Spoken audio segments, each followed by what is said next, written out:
ہوشیار ہوں اور احتیاط کریں۔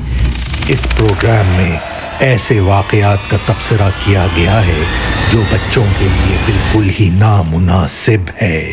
ہم اپنے اطراف چند ایسے لوگوں کو دیکھتے ہیں جن کی زندگی کا مقصد ممتا ہوتا ہے۔ وہ بے لوث پیار کرتے ہیں۔ بچے ان کی ساری خوشیوں کا سبب ہوتے ہیں، لیکن اگر یہ معصوم سی خواہش جنون بن جائے اور انسان ساری حدیں پار کرنے پر اتر آئے تو یقیناً اس کی تقدیر میں تباہی لکھی ہوتی ہے، دوسروں کے لیے اور خود کے لیے بھی۔ دیوانگی کا یہ سفر ہمارے ساتھ طے کیجیے۔ شروع کرنے سے پہلے میں آپ کو خبردار کرنا چاہتی ہوں، یہ قتل کا کیس کافی سفاکانہ ہے۔ اس کی تفصیلات کمزور دلوں والوں کے لیے ہرگز نہیں ہے۔ ہمت ہے تو آئیے سنتے ہیں مارلین اوچوا لوپیز کی کہانی۔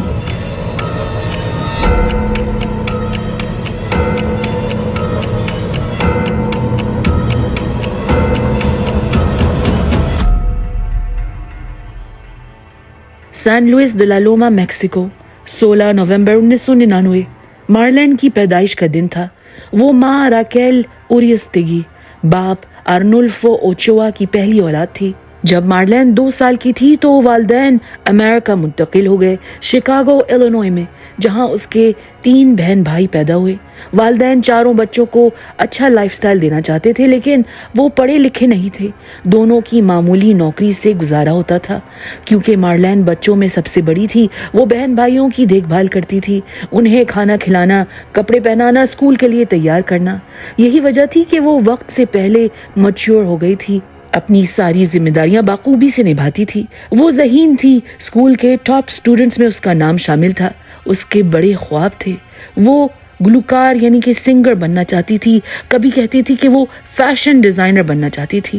جب مارلین ہائی اسکول کو پہنچی، راکیل اور ارنولفو کا ڈیورس ہو گیا۔ والدین کی علیحدگی کے بعد مارلین کو ایڈجسٹ ہونے میں مشکل پیش آئی۔ اسے لگا کہ ان کا خاندان ٹوٹ گیا تھا۔ وہ اداس رہنے لگی تھی، لیکن جلد اس کی زندگی میں کوئی ایسا آ گیا جس نے اس کا دکھ ہلکا کیا۔ مارلین 16 سال کی تھی کہ اس کی ملاقات 17 سالہ اسٹوڈنٹ یووانی لوپیز سے ہوئی۔ کہا جا سکتا ہے کہ معاملہ پہلی نظر میں پیار کا تھا، لو ایٹ فرسٹ سائٹ، اور کچھ مہینے بعد یکایک مارلین پریگننٹ ہو گئی۔ مارلین اور یووانی شوق میں تھے، کیونکہ انہوں نے اتنی کم عمری میں اتنی بڑی ذمہ داری کا تصور نہیں کیا تھا، لیکن دونوں کی فیملیوں نے کہا کہ وہ ان کی مدد کریں گے، مالی طور پر اور بچے کی دیکھ بھال میں بھی۔ بچے کا نام جوشوا رکھا گیا۔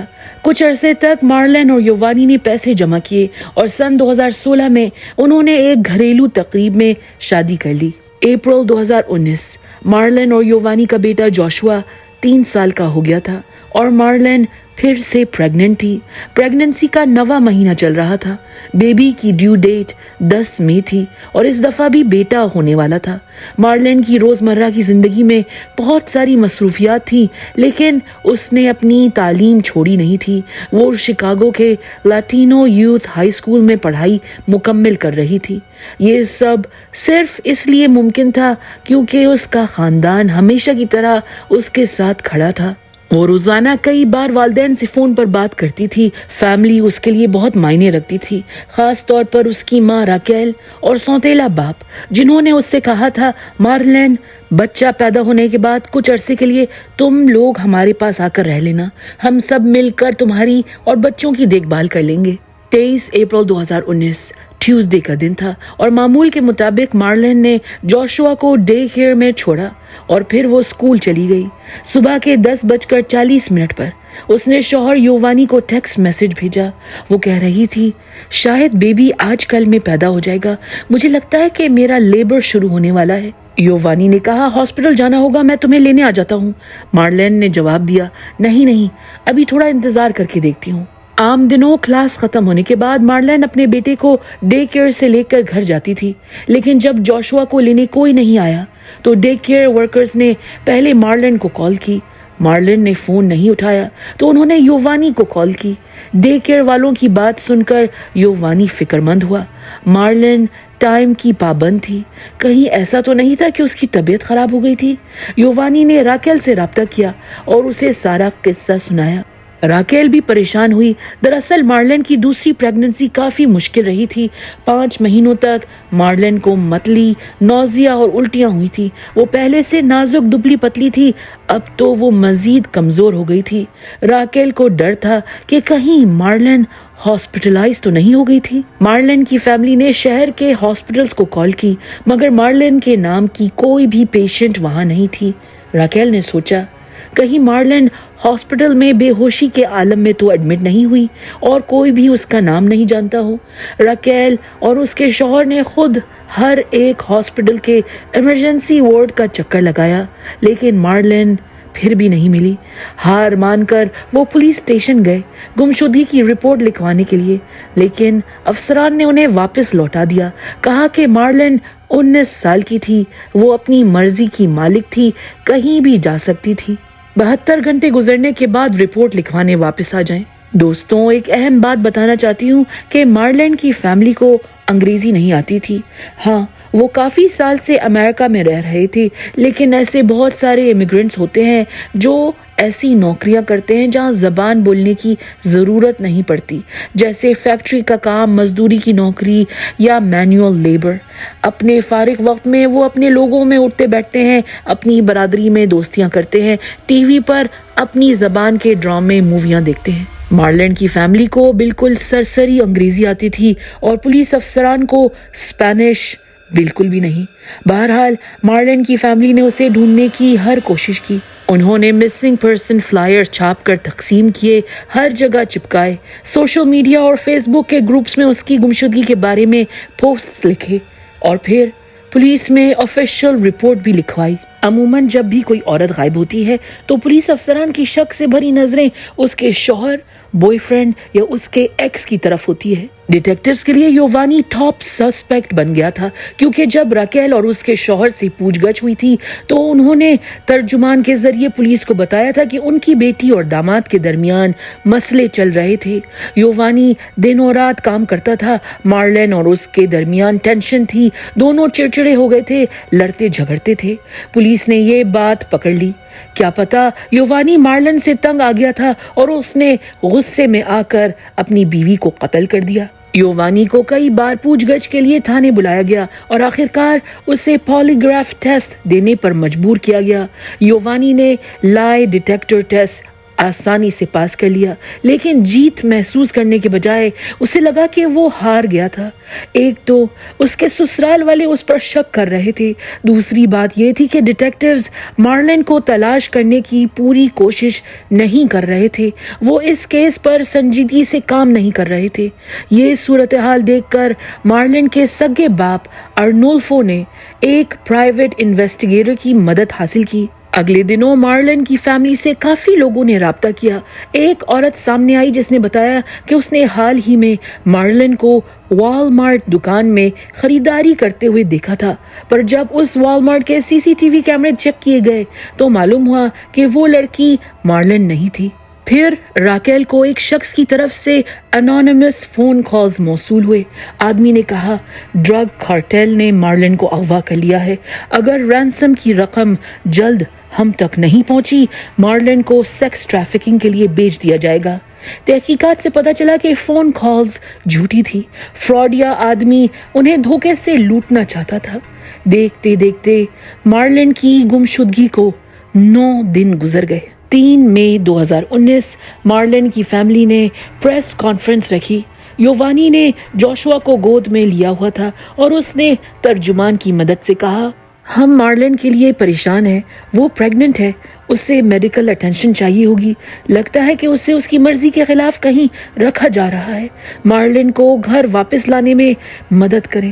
ٹی وی نیوز پر التجا کرنے کا فائدہ ہوا۔ چند لوگوں نے ڈیٹیکٹیو سے رابطہ کیا۔ انہوں نے کہا کہ گمشدگی سے پہلے مارلن ایک فیس بک گروپ کا حصہ تھی جس کا نام ہیلپ ا سسٹر آؤٹ تھا۔ یہ گروپ پریگننٹ خواتین اور ماؤں کے لیے بنا تھا، جہاں وہ اپنے سوالات لکھتی تھی۔ میرا بچہ رات کو سوتا نہیں ہے، کیا کروں؟ میری بیٹی سبزیاں نہیں کھاتی ہے، کچھ ٹپس بتائیں۔ اس گروپ میں تقریباً 32,000 عورتیں تھیں جو اپنے مشورے دیتی تھیں، تجربے سے سیکھے ہوئے ٹوٹکے بانٹتی تھیں اور ایک دوسرے کی ہمت افزائی کرتی تھی، بچوں کے کپڑے کھلونے ایکسچینج کرتی یا مفت میں ایک دوسرے کو بانٹ دیتی تھی۔ کیونکہ پیسوں کی تنگی تھی، مارلن نے سوچا تھا کہ اس گروپ کے ذریعے وہ اپنے نئے بچے کی ضروریات پوری کر سکے گی۔ ڈیٹیکٹیوز نے دیکھا کہ مارلن نے میسج بورڈ میں لکھا تھا کہ اسے بچے کے لیے کپڑے چاہیے تھے۔ وہ ایک اسٹوڈنٹ تھی، نئی چیزیں خرید نہیں سکتی تھی۔ کئی عورتوں نے جواب دیا۔ ایک کلیریسا فیگیرووا نامی عورت نے لکھا کہ وہ بھی پریگننٹ تھی، اس سے بہت سارے کپڑے تحفے میں ملے تھے، وہ آرام سے چند کپڑے مارلن کو دے سکتی تھی۔ مارلن نے پوچھا، آپ کہاں رہتی ہیں؟ کلیریسا نے کہا کہ میں اپنا ایڈریس پرائیویٹ چیٹ میں بتا دوں گی۔ مارلن اور کلیریسا نے 1 اپریل 2019 کو ملنے کا پلان بنایا۔ مارلن نے سوچا، یہ عورت کتنی اچھی ہے، اس نے تو میری مشکل آسان کر دی۔ مارلن جانتی نہیں تھی کہ کلیریسا کے ارادے بہت ہی خوفناک تھے۔ 46 سالہ کلیریسا 4 بچوں کی ماں تھی۔ اس کی بڑی بیٹی ڈیزیرے 24 سال کی تھی، 2 جڑواں بیٹیاں تھیں اور ایک اکلوتا بیٹا زینڈر۔ سن 2018 میں 20 سالہ زینڈر نیند میں قدرتی وجوہات یعنی کہ نیچرل کازز سے انتقال کر گیا تھا۔ اس کے فوراً بعد کلیریسا نے فیس بک گروپ جوائن کر لیا تھا۔ جوان بیٹے کی موت کے چند مہینے بعد اس نے ہر کسی کو بتایا کہ وہ پریگننٹ ہو گئی تھی۔ ڈیو ڈیٹ مئی کے مہینے میں تھی۔ وہ بہت ہی خوش تھی کیونکہ الٹرا ساؤنڈ سے پتہ چلا تھا کہ اس کے پیٹ میں بیبی بوائے تھا اور اس بیٹے کا نام بھی وہ زینڈر رکھنا چاہتی تھی۔ خبر سن کر کلیریسا کی دوست ماریا اسپالڈنگ نے فیس بک میسج لکھا، تمہیں بچہ ہونے والا ہے، مگر تم نے تو فلوپین ٹیوبز کا آپریشن کروا لیا تھا، تو کیسے پریگننٹ ہو گئی؟ کلیریسا نے لکھا، اصل میں جب میرے اپینڈکس کی ایمرجنسی سرجری ہوئی تھی تو انہوں نے آپریشن ریورس کر دیا تھا اور شاید ڈاکٹر ٹیوبز کو دوبارہ باندھنا بھول گیا تھا۔ ماریا نے لکھا، وکیل لو، ڈاکٹر پر مقدمہ چلاؤ اور پیسے کماؤ۔ کلیریسا نے لکھا، ہاں میں یہی سوچ رہی ہوں۔ رفتہ رفتہ کلیریسا فیس بک پر اپنی زندگی کے متعلق تفصیلات شیئر کرتی رہی۔ یہ دیکھیے، زینڈر کا کرب تیار ہو گیا ہے، میں نے بیبی کا کمرہ سجا لیا ہے، بس بیبی کا انتظار ہے۔ دوستوں، اب تک تو آپ بھی سمجھ گئے ہوں گے کہ کلیریسا سچ میں پریگننٹ نہیں تھی، وہ سب سے جھوٹ بول رہی تھی، اور جیسے جیسے مئی کا مہینہ قریب آ رہا تھا اسے ڈر تھا کہ اس کا بھانڈا پھوٹنے والا تھا۔ یہی وجہ تھی کہ اس نے بہانے سے مارلن کو اپنے گھر بلایا تھا۔ کلیریسا نے اپنی بیٹی ڈیزیرے کو اپنی پلاننگ بتا دی۔ وہ مارلن کو قتل کر کے اس کے پیٹ کو کاٹ کر اس کا بچہ نکال کر بچے کی پرورش خود کرنا چاہتی تھی۔ دوستوں، ذرا سوچئے، اگر آپ کی امی ایک دن ایسے خیالات ظاہر کریں تو آپ کیا کریں گے؟ عام نارمل لوگ چیخیں گے، کہیں گے، امی آپ ٹھیک تو ہیں؟ کیا ہو گیا ہے؟ اتنی عجیب باتیں کیوں کر رہی ہیں؟ برا مت مانے، مگر آپ کو نفسیاتی ڈاکٹر کی ضرورت ہے۔ لیکن افسوس کی بات ہے کہ ڈیزیرے نے ایسا کچھ نہیں کیا۔ 1 اپریل 2019 مارلن مفت کے کپڑے لینے آئی تھی۔ کلیریسا نے اس کا استقبال کیا تھا اور گھر میں آنے کو کہا تھا۔ اس وقت گھر پر کلیریسا تھی، کلیریسا کا بوائے فرینڈ 40 سالہ پیٹر بوبیک اور کلیریسا کی بیٹی ڈیزیرے۔ مارلن کو آئے ہوئے کچھ ہی منٹ ہوئے تھے کہ پیٹر نے غور کیا کہ کلیریسا اور ڈیزیرے بہت ہی عجیب حرکتیں کر رہی تھی۔ وہ آنکھوں کے اشارے کر رہی تھی، خسر پسر کر رہی تھی۔ پیٹر نے ڈیزیرے کو سائڈ پر بلا کر پوچھا، ہے کیا ہو رہا ہے؟ تو ڈیزیرے نے اسے کلیریسا کا سارا پلان بتا دیا۔ پیٹر تیش میں آ گیا۔ اس نے کہا، تم دونوں پاگل ہو گئی ہو کیا؟ میں ابھی پولیس کو بلاتا ہوں۔ ڈیزیرے نے فوراً کہا، جسٹ جوکنگ، اپریل فول ہے آج اپریل فولز کا دن ہے، تو میں تو مذاق کر رہی تھی۔ پیٹر نے اس کی بات پر یقین کر لیا۔ کلیریسا اور ڈیزیرے نے مارلن کو بیبی کے کپڑے دیے اور مارلن خوشی خوشی اپنے گھر لوٹ گئی۔ مارلن اس دن بال بچ گئی تھی، لیکن 3 ہفتے بعد اس نے ایک بار پھر فیس بک گروپ پر میسج لکھا۔ 22 اپریل 2019 کی رات مارلن نے میسج پوسٹ کیا، کسی کے پاس ڈبل سٹرولر ہے جو وہ استعمال نہیں کر رہے؟ میرا بچہ ہونے والا ہے اور ایک 2 سال کا بیٹا بھی ہے۔ میرے پاس ایک نیا سنگل سٹرولر ہے، $50 میں بیچ سکتی ہوں یا ایکسچینج بھی کر سکتی ہوں۔ اس دفعہ پھر کلیریسا نے مارلن کو میسج کیا اور کہا، تم تو بہت خوش قسمت نکلی، میری بیٹی کے پاس ڈبل سٹرولر ہے، تم ضرورت مند ہو، ہم تمہیں مفت میں یہ سٹرولر دے دیں گے۔ مارلن بہت خوش ہوئی. اس نے کہا ٹھیک ہے میں کل آ جاؤں گی. 23 اپریل 2019 مارلن کی کلاس 3 بجے ختم ہوئی. اس کے بعد سے وہ لاپتہ ہو گئی. ڈیٹیکٹیوز کلیریسا کی حقیقت تو نہیں جانتے تھے لیکن انہوں نے مارلن کے فیس بک میسیجز پڑھ لیے تھے. 23 اپریل کے دن وہ کلیریسا سے ملنے کا پلان بنا رہی تھی. 7 مئی 2019 ڈیٹیکٹیوز کلیریسا سے بات کرنے اس کے گھر گئے. کلیریسا گھر پر نہیں تھی پر اس کی بیٹی ڈیزیرے نے دروازہ کھولا. ڈیزیرے نے بتایا کہ اس کی ماں ہاسپٹل میں ایڈمٹ تھی. ڈیٹیکٹیوز نے پوچھا کیا مارلن نامی لڑکی تمہارے گھر آئی تھی؟ ڈیزیرے نے کہا اس سے آنا تھا لیکن وہ نہیں آئی. 8 مئی 2019 ڈیٹیکٹیوز نے اس علاقے کی تلاشی لی. جلد کلیریسا کے گھر سے صرف 2 گلی دور انہیں مارلن کی گاڑی ملی. لگتا تھا کہ اس کی کالی ہونڈا سیوک کافی دنوں سے وہاں کھڑی تھی کیونکہ اس پر پارکنگ ٹکٹ لگے ہوئے تھے. اس کے بعد ڈیٹیکٹیوز کلیریسا سے پوچھ گچھ کرنے ہاسپٹل گئے. کلیریسا نے کہا اس دن میں نے مارلن کا انتظار کیا تھا لیکن وہ نہیں آئی تھی اور پھر اسی دن میرا خود کا بچہ پیدا ہو گیا تھا. اس دن سے میں ہاسپٹل میں ہوں کیونکہ میرا بیبی ابھی بھی ICU میں ایڈمٹ ہے, کومے کی حالت میں ہے. افسران نے پھر میڈیکل سٹاف سے بات چیت کی. نرسز اور ڈاکٹروں نے بتایا کہ کلیریسا کا بچہ ہاسپٹل میں پیدا نہیں ہوا تھا بلکہ اس کے گھر میں پیدا ہوا تھا اور کلیریسا نے بچہ پیدا ہونے کے بعد ایمبولینس بلائی تھی کیونکہ بچہ سانس نہیں لے پا رہا تھا. ایک ڈاکٹر نے غور کیا تھا کہ کلیریسا کے ہاتھوں, بازوؤں اور شرٹ پر خون لگا تھا لیکن اس کی پتلون صاف تھی. کلیریسا کا چیک اپ کرتے ہوئے ایک نرس نے غور کیا تھا کہ لگتا نہیں تھا کہ کلیریسا نے ابھی بچہ جنا تھا. اس کے باوجود ہاسپٹل والوں نے کوئی سوال نہیں کیے. ارے یہ بچہ تم نے جنا نہیں ہے تو یہ بچہ کس کا ہے؟ 20 دن تک کلیریسا اور پیٹر بچے کے والدین بنے ہوئے تھے اور کسی نے انویسٹیگیشن نہیں کی. 9 مئی 2019 ڈیٹیکٹیوز نے مارلن کی فیملی سے رابطہ کیا اور انہیں بتایا کہ انہیں شک تھا کہ ہاسپٹل میں موجود ایک بچہ مارلن اور یووانی کا تھا. یووانی سے اس کا DNA مانگا گیا تاکہ بچے کے DNA سے میچ کر سکیں. DNA ٹیسٹ کے نتیجے کا انتظار کرتے ہوئے افسران کو ایک GoFundMe پیج کا پتہ چلا جو بچے کے علاج کے لیے چندہ جمع کرنے کی نیت سے ڈیزیرے نے کھولا تھا.